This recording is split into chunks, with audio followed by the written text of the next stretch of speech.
Ann Diamond has enjoyed an incredibly successful career in television, as she's worked on big shows including Loose Women and Good Morning, which she hosted alongside Nick Owen, in the 1980s. However, in her personal life, the 68-year-old TV star has suffered a string of sad tragedies, including the death of her beloved son Sebastian and the divorce from her husband Mike Hollingsworth. Ann has recently suffered more difficult times as she revealed she has been diagnosed with cancer.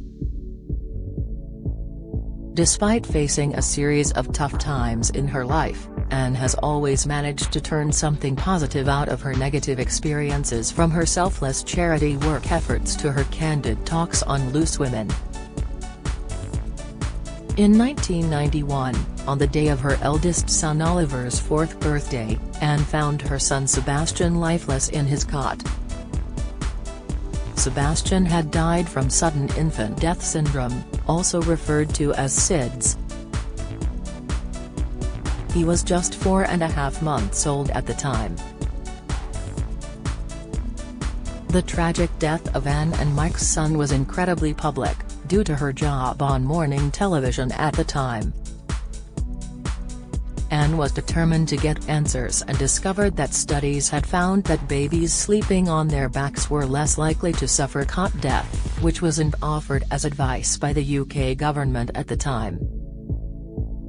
Ann decided to rally the government before creating the Back to Sleep campaign, advising parents that babies should sleep on their backs, which was against the health advice at the time. She joined the Lullaby Trust and enlisted the National Childbirth Trust (NCT), in her bid to drive the message and reduce SIDS.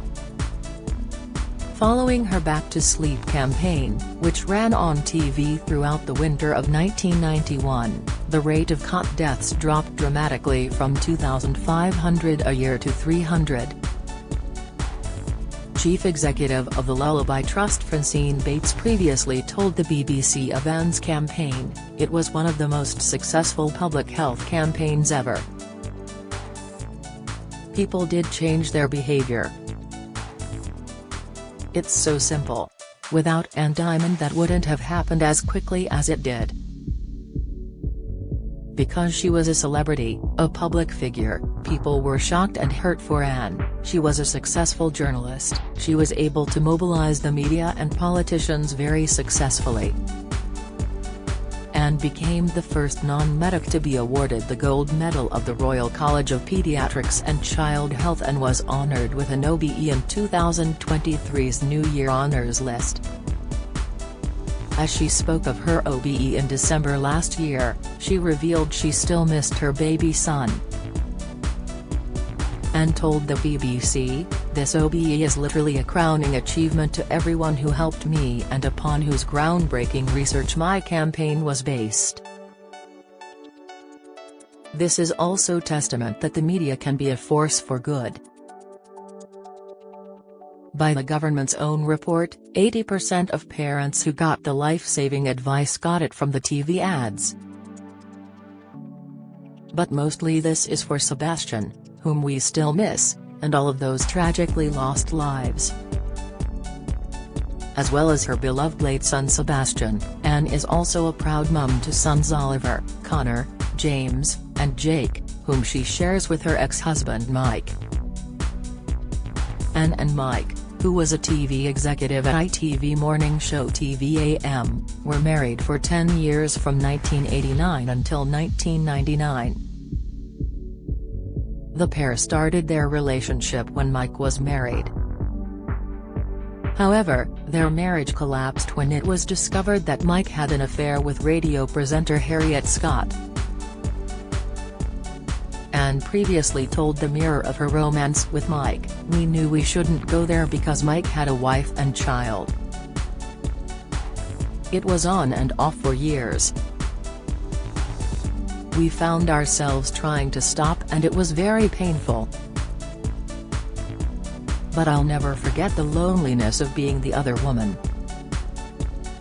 I knew what it was like to be wrestling with my conscience and to love a man who could never be with me at special times like Christmas. It was wrong, but I was overwhelmed by feelings. I'll never forget weekends spent pining for someone you know is with their wife, trying to make another life for yourself and failing because your heart's not in it. When we did set up together, I was left wondering if I could ever trust someone who's done that before. Following their marriage breakdown, Anne revealed in an appearance on Loose Women that she would never marry again, and in fact felt pressured into her first marriage. She told Loose Women in 2016, "I didn't want to get married. I was pressured into it. I can't think of a reason for wanting to get married again." Anne faced public backlash as she was pregnant with her first son Oliver before she was married to Mike.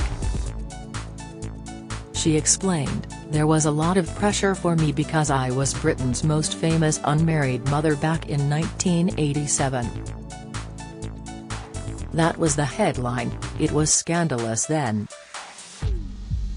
I came under a lot of pressure from my employers."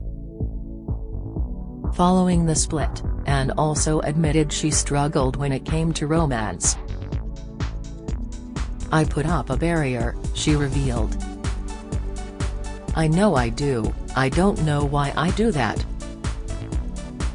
If you ask me what I would most want in the world, it would be financial independence for the rest of my life." Years after Anne's divorce in 2006, Anne appeared on Celebrity Fit Club as she revealed her difficulties with her weight and going up to 15 stone. But, she quit the program after it was revealed she'd had a gastric band.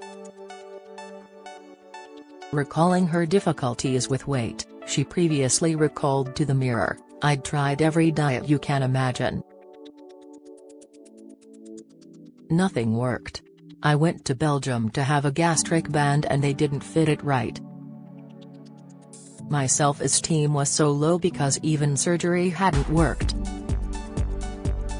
I remember thinking if the only way I am going to lose weight is to humiliate myself into it on TV, that's how I'll do it."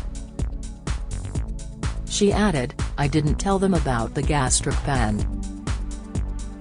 I didn't want to come over as even more of a failure, but they just exploited me and dropped me in the St." Anne went on to have a second successful operation. However, the appalling abuse she's received by the press in the 1980s and 1990s had a remaining impact on her confidence. In 2017, Anne refused to take part in Loose Women's body confidence campaign Loose Women Body Stories, which saw the panelists bare their bodies for the first time without filters or airbrushing. Anne revealed that one particular headline which said she was so fat her children were ashamed of her had been so damaging she never truly got over it. Speaking on the show at the time, Anne said, "Now I totally get that, but I think some of us have been bullied for so long about their body image that I can never get to the point of saying I'm okay to do it and have the picture." Anne added, "Some of the media thought it was okay to say the cruelest of things and deliberately catch you off guard at the worst moments. You used to dread going into the newsagent or going into work in the morning and open the paper to see such cruel headlines." The presenter explained, "It was in the mainstream press in those days and it was perfectly acceptable to say those cruel things. Now those things are said on social media. I think if you go through enough of it you never quite shake it off. I totally admire what you're doing, but I just know I couldn't it."